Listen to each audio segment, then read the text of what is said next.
Don't worry, guys. 4chan is still down as we're speaking. Okay, so don't worry about it. It's still gone. The hackers are still making their world known. But I wanted to talk about a little bit of video game stuff today. Man, that PlayStation stuff is getting really expensive. There's a lot of positives I look forward to, so I'm going to start this video off before I have to apply the butt cream to myself, because what I'm going to speak about will get me a little heated. Do you guys see these Oblivion screenshots? This stuff, in my opinion, okay, looks all right, looks pretty good. I'm excited to play Oblivion again. Moody, you're like, wow, you're getting hyped for an old game. I used to play Oblivion back when I was a kid, back in high school. Enjoyed the ever-loving hell out of this game. I'm excited to relive it. You know that Todd Howard put a crack house into this game? And there are mods where you can literally get the entire, fucking, world of, Cyrodiil addicted to skooma, okay? I joke. I'm not even joking, okay? That's what I'm excited to do. But anyways, my, medieval drug fantasies aside, I want to talk about these crazy price increases for PlayStations. Now, I think personally this generation of consoles, whether you play the Xbox Series or the PlayStation 5, I don't really think they're super impressive. I feel like the last generation, PS4, Xbox One, and especially the 360 PS3 generation, there were just a lot of banging exclusive games on every side, especially in the first, I want to say 3-4 years. The first 3-4 years of PlayStation and Xbox were kind of insane, okay? Literally, you had games like Bloodborne on Sony's side. You had games like, Sunset Overdrive on the Xbox side. These were primo goddamn games, okay? I mean, even the launch titles that came out, you had shit like Dead Rising 3 straight out of the gate. On PlayStation side, you had fucking Knack straight out of the gate. We will never get a launch lineup that goddamn amazing ever again. But, usually, as the gaming generation starts and the PlayStation 5 is pretty goddamn old at this point, it's not next, it's going to be old gen in a couple of years at this point, okay, with how things are going. But, usually as you go through a generation, that console should be going down in price, okay? Remember when, Sony comes on stage, with the PlayStation 3 and they're like, yeah, you guys might want to sell a kidney for this one, at least to us Canadians. I was like, all right, fine, okay, it's going to get cheaper down there, and it did, okay? You had the PlayStation Slim, you had the PlayStation Anorexia, okay? You had these things slipping down in the price pool, and that's good, because down the road, you want to get into gaming, you want to probably jump in and afford at least another video game or two, maybe a controller if you want to split screen with your friend. As if that feature still exists these days. But yeah, you don't expect the price to just go over. So Sony, all right, and I'm kind of singling out Sony today because I really feel like there's a lot of corporate greed at play. But let's read this. With a backdrop of a challenging economic environment, oh, you couldn't have understated that one, including high inflation, of the Sonic variety, I'm sure, and fluctuating exchange rates, SIE has made the tough decision to raise the recommended retail price, the RRP, of the PS5 console in markets involving Europe, the Middle East and Africa, Australia, and New Zealand. So as a Canadian, I'm still scared shitless because this could just jump up in price anyways, okay? Now, obviously, look, I'm not going to hide the fact I can afford a price increase, but I don't think most gamers, especially gamers who are just wanting to get in and play their video games, usually can, okay? PlayStation 5 base is already a tall order for a lot of people who are kind of making their fucking dollar, stretch as far as they can. Forget the PlayStation Pros or anything, right?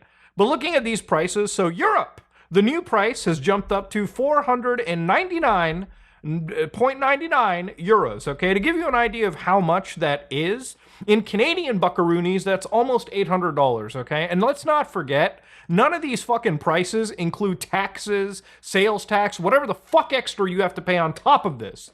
Now, if you're in the United Kingdom, you got to pay 429.99 pounds sterling for this.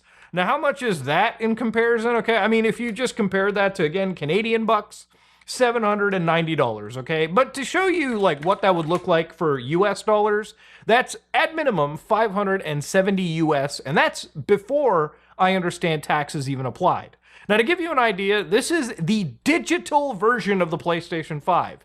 So you're not even getting the fucking Blu-ray drive attached on top of this. Now, you want to talk about some Looney Tunes, ladies and gentlemen? Australia and New Zealand are the prime examples of how corporate fucking, culture can butt fuck the actual end user every day. Standard PS5 with an Ultra HD Blu-ray drive. How much is that? Well, that's 829 Australian dollars. Now, how much is that in Canadian bucks? That's $732 Canadian, okay? So somehow the standard PS5, I think, is a little bit cheaper in this situation. Now, thankfully, in a lot of cases, it seems like that disc drive that you can buy separately for like the PS5 Pro and Slim, that might have jumped down a little bit to like 79 euros, 70 pounds sterling, and so on and so forth.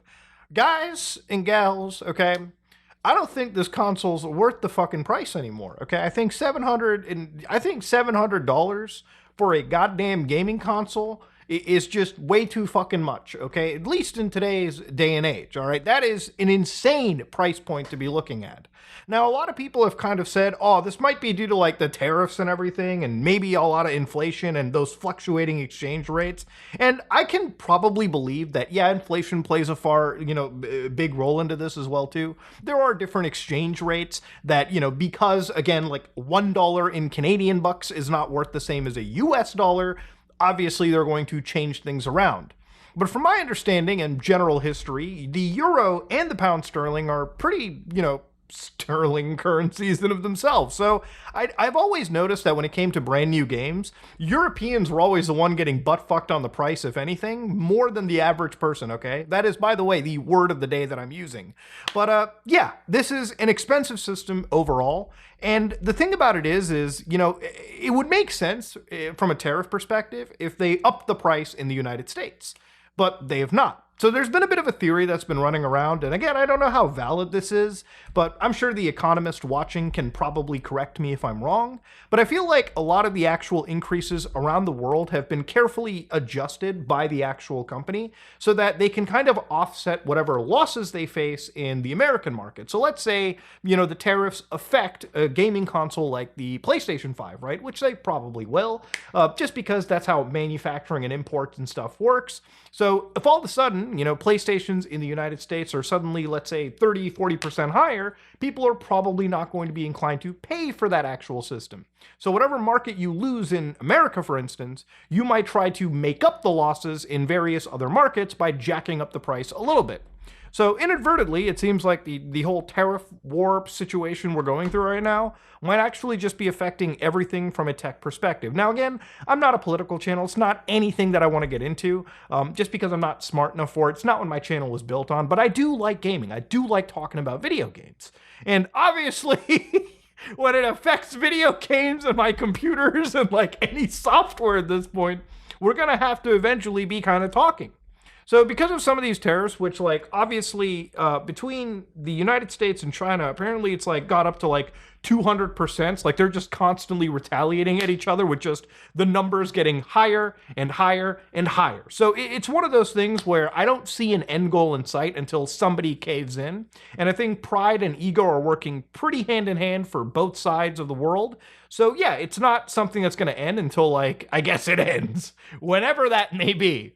But there were still talks about exemptions, right? So all of a sudden over the last few like days, there were tariffs put onto China, for instance, right? And this kind of scared the market a little bit because China is effectively the biggest player in semiconductors. So I talked about this, like a week ago when I explained how like semiconductors and like computer chips kind of work. A lot of them get, fabricated in countries like China and Taiwan. The moment you start to actually impact their, exports and you start to actually make things more expensive, it's going to raise prices for not just video games, pretty much anything that uses computer chips in the first place. So in the last few days, because companies like Apple were shitting themselves, rightfully so, because guess what powers most iPhones? Guess what powers most MacBooks? Guess what powers just most computers in general? That beautiful silicon chip. It was because of all that they started adding an exception. So I guess now like smartphones are exempt. I guess, computer chips for, desktop systems are a bit exempt from this entire list. Again, this is an ever fluctuating situation. So yeah, because of that, some gaming consoles apparently might be trying to find a way to cheat the system. So apparently I was hearing like the Nintendo Switch 2 was going to somehow register itself as like maybe a handheld gaming computer, right? Something like a Steam Deck, or, you know, something like, I guess, that upcoming Xbox system, or really anything that can be used for computer purposes. But because the Nintendo Switch might classify as a toy, not a gaming computer or a handheld computer, they could be subject to those insanely high tariffs. So it feels like every country or every company over here is maybe trying to find a way to add or force in a functionality like computer usage into their devices just so they can actually claim something else and get those tariff benefits. It kind of reminds me of like when Sony allowed you to install Linux onto a PlayStation 3. They didn't do it because they wanted you to have a desktop computer. They actually, from my understanding, did it so they could bypass some like European tax loophole to sell their system as a desktop computer, simply on the merit that you could install Linux onto it and use it technically as a gaming computer, or not a game, or just as a desktop computer, you know, browse the web, write a document, do work stuff on, right? That's kind of what I think is basically the goal from some of these companies. But beyond all of it, it wasn't just the hardware that I think is increasing, which is one of the reasons why I'm also making this video. I think Sony's greed has sort of jumped up a little bit because all of a sudden, PlayStation Plus prices, at least where I live in Canada, have spiked again.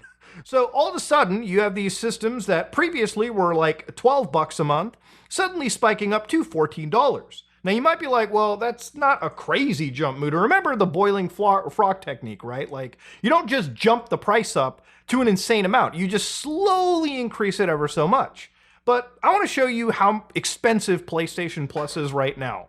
If you just get the essential PlayStation Plus, which is what I actually got to play Monster Hunter Wilds on, because I generally played those games on console anyways, per year, you're paying $109, okay? 110 Canadian dollars for a fucking year of PlayStation Plus. Now, what do you get for a whole year? You get monthly games.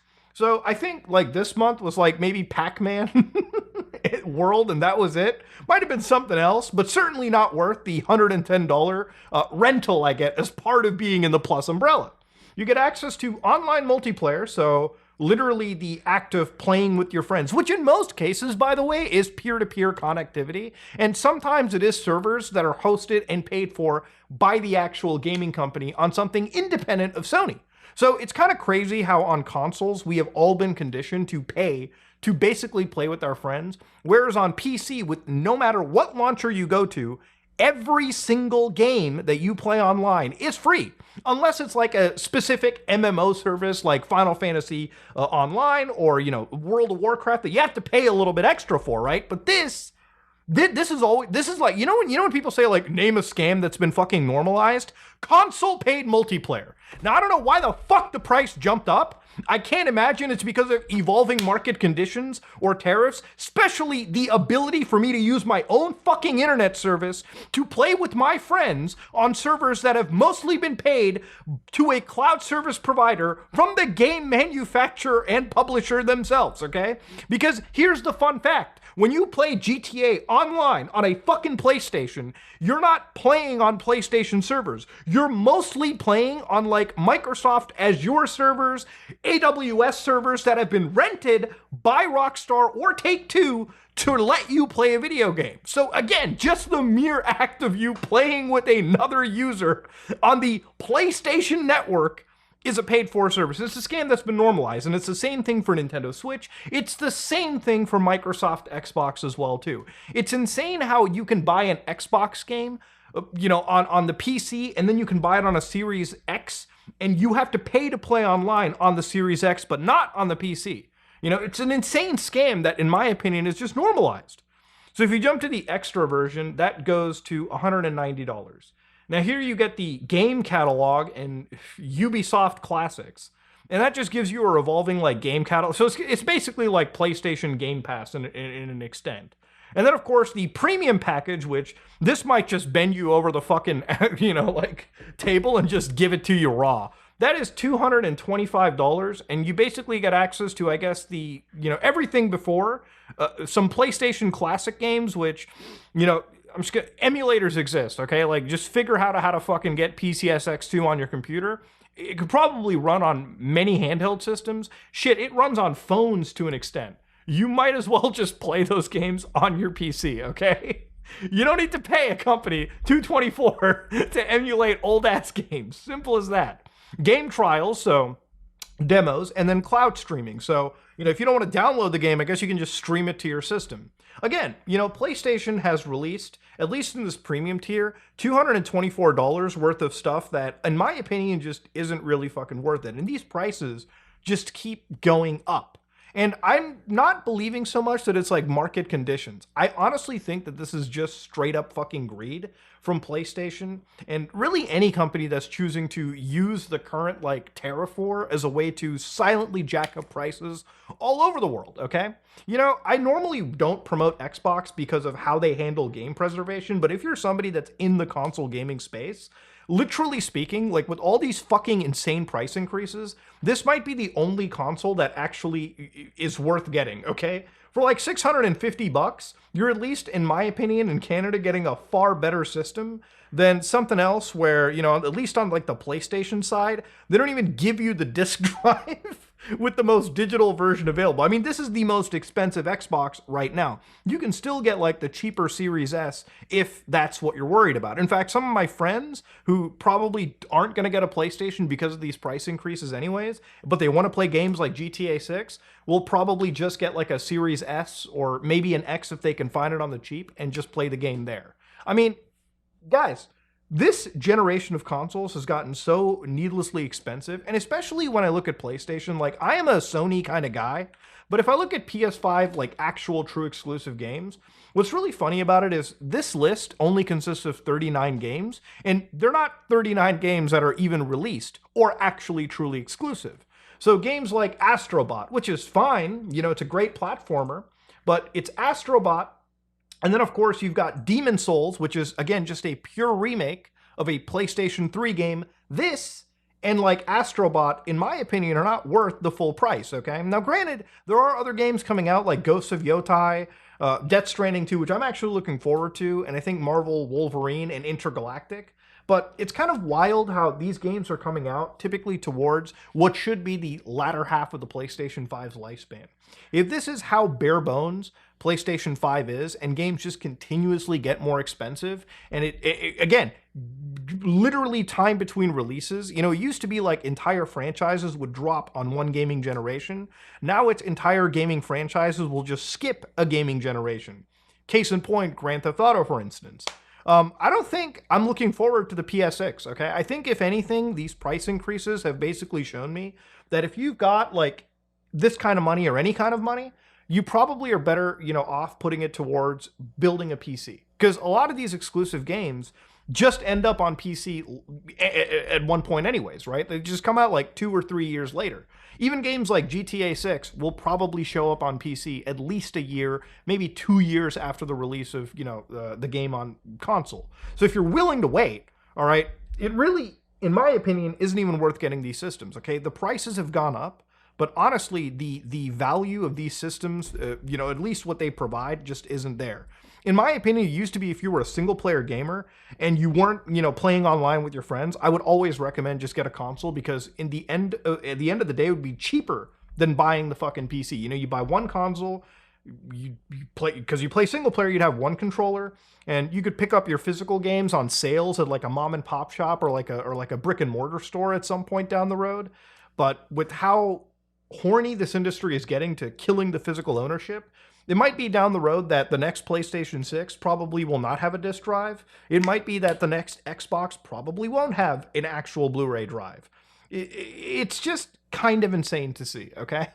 And even if these systems do have physical drives, a lot of these games that they release, at least Xbox's first party, they don't even have the entire game on physical media. It's just an entire scam, or a set of scams that are being fucking normalized. And yeah, I kind of wanted to talk about it because it's getting expensive, man. And I just don't think it's goddamn worth it. And I think at some point, if there was ever to be a crash in this industry, it would be purely out of the greed being exhibited by these companies. And I don't think there really is any defense. And if there is a defense you're willing to make, I do want to ask you to tell me what you think about it in the comment section below. But that being said, ladies and gentlemen, this is me, Mutahar. If you like what you saw, please like, comment, and subscribe. Dislike it, I am out.